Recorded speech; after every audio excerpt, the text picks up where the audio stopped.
Yeah, I think it's probably the number one biggest part of a healthy culture with any sports organization is how the older guys treat the younger guys and how they welcome them, how they if they treat them as part of the team, part of the family right away. That's always probably a number one biggest part of it. And when I got here in the summer of 2019, it was very apparent to me that we had high character upperclassmen, young men that had won games. Some of these guys had won the 2017 Big Ten championship, and they've been part of a little bit of ups and downs of college baseball at times.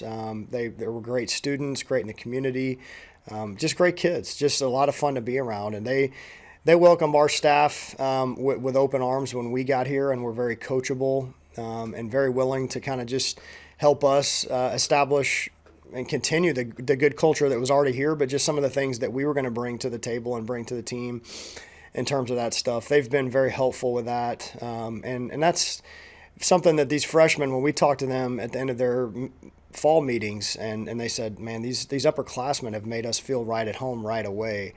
And that's just huge. It's so important because now these guys, when they get to be their age, they know how they were treated, and they're going to treat the guys the same way. And then that's how you establish a strong culture where everybody feels part of the team and they play as a team. They're very invested in each other's successes.